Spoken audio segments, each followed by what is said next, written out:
No intro, you guys already know I'm doing like 2 videos in one day. I said on the first video, you guys didn't see that one because it's like 3 seconds later, 2 seconds later. No. So on this, why am I doing this? Anyways, I'm gonna start the book. Chapter 5, Time Skip. It was 6:20 and I was getting ready to leave to meet up with Kenny. I put on my nice jeans and threw on boots and a coat. Bye, Dad, I'll be back, I shouted through the house. What about supper? He asked. He shouted back. Not hungry, he shrugged. That was a lie. I was starving. But I could wait to eat if it meant I got to see Kenny. Where are you going? Dad asked. Stark's Pond to see a friend, I replied. Really? Just a friend? He teased. I rolled my eyes. I'm leaving now. He walked out the door and ventured to Stark's Pond. It was only about a 7-minute walk from my house. I got there and Kenny was already waiting for me on the bench. I approached him and he quickly stood to greet me. Hey, you're early, he stuttered. I blushed at his unexpected bashfulness. I felt like being late would be rude. He grinned at me. Funny, you didn't strike me as a girl with manners. I rolled my eyes. Like you have room to speak. I can't help it. I'm poor. He let out a laugh. Just because you're poor doesn't mean you can't have class. I laughed. Obviously, I mean your family has money, yet you lack class, he said with a grin. I gave him a playful glare and punched his arm. God, you punched such a girl, he mocked. Well, I hope so. Last I checked, I was one. I responded. Could have fooled me, he chuckled. I frowned. Too far. I stood up to leave. Where are you going? He asked. Anywhere up from your dick face, I spat. Oh, no, you're not, he smirked. Next thing I knew, I was tackled to the ground with a teenage male hovering over me. Gotcha, he winked. So what are you gonna do with me? I smirked. He leaned down and softly kissed me, which caught me off guard. I expected something more rough, but it was gentle and sweet. He pulled away. Look, I really like you. I felt my face heat up. He chuckled and got off of me. I'll see you later. See you later. What? You're leaving already?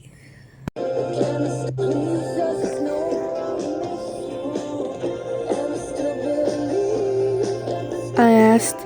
I have stuff to do, he wiped off. He started to walk across the street when a bus drove by and hit him. See you tomorrow, I smiled to myself.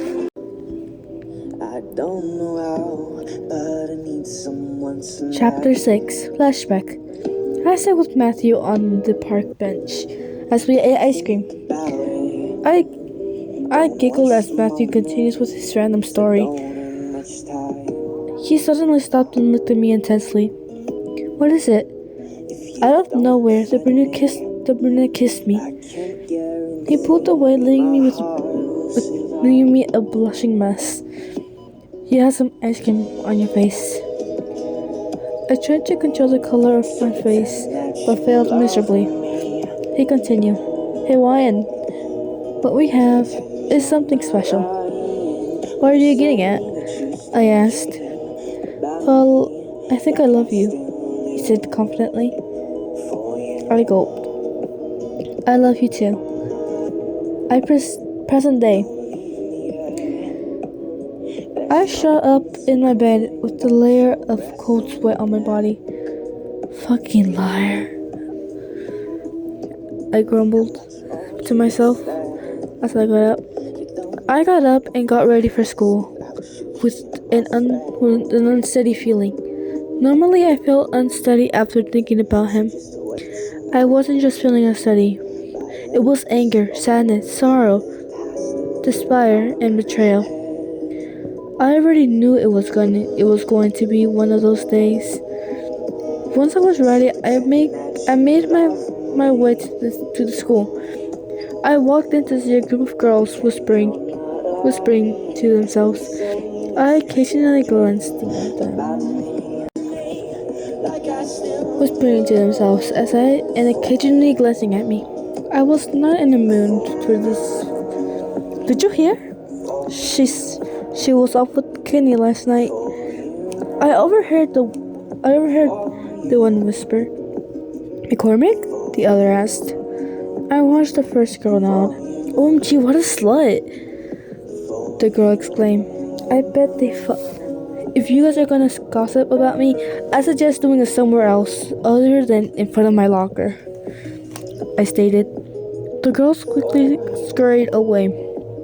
I rolled my eyes and opened my locker for my history book. Hey Ryan, a voice greeted. What now? I groaned.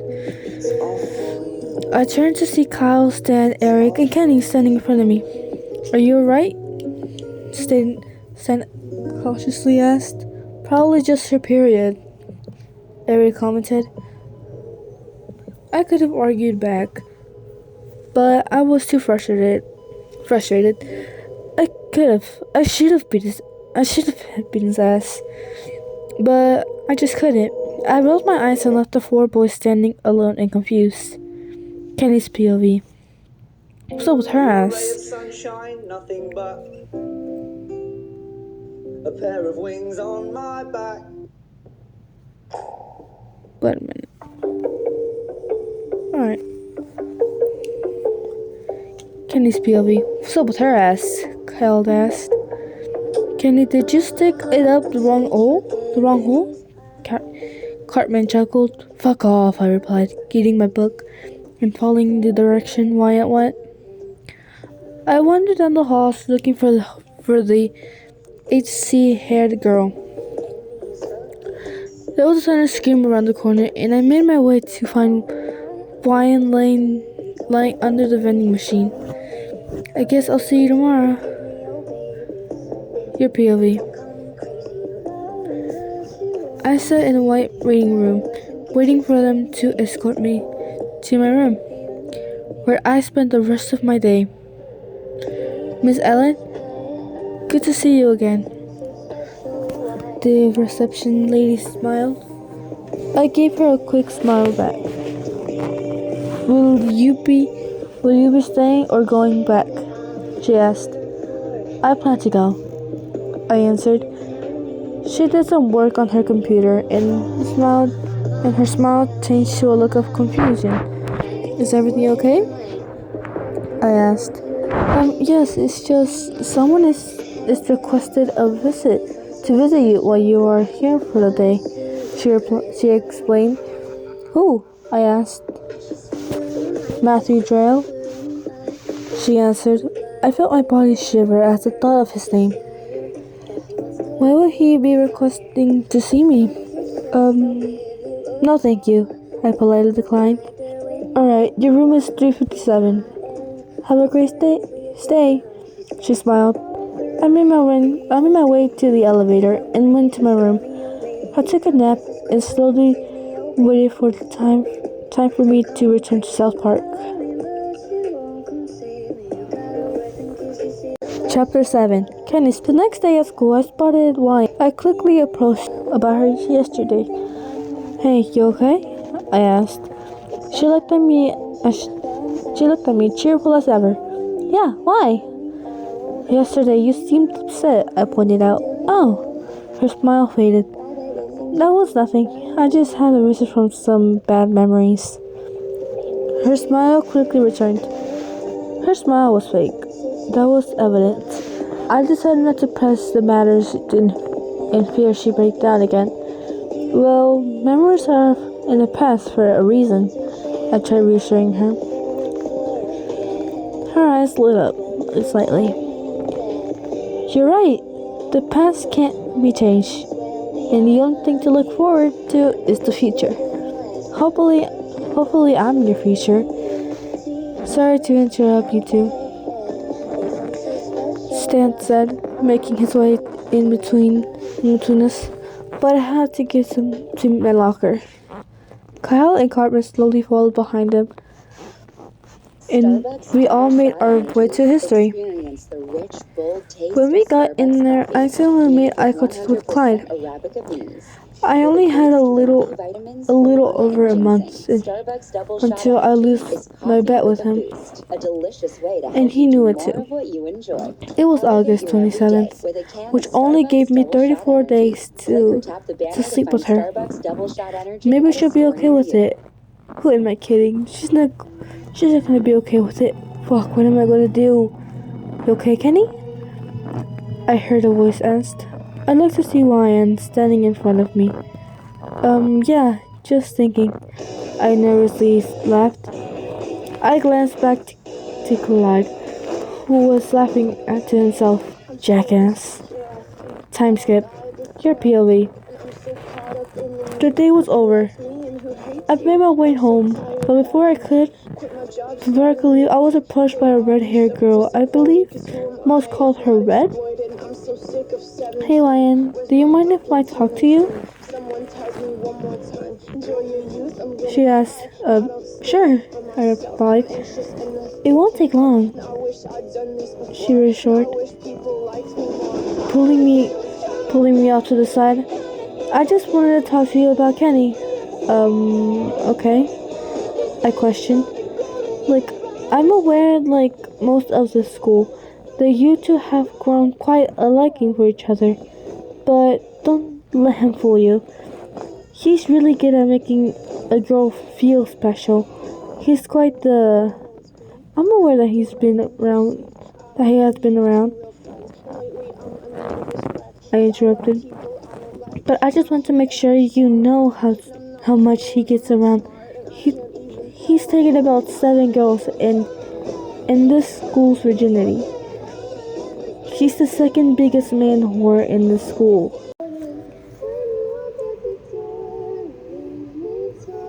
I lost where I was.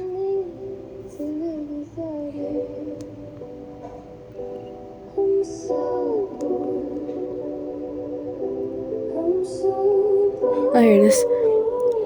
Clyde Doberman being the first.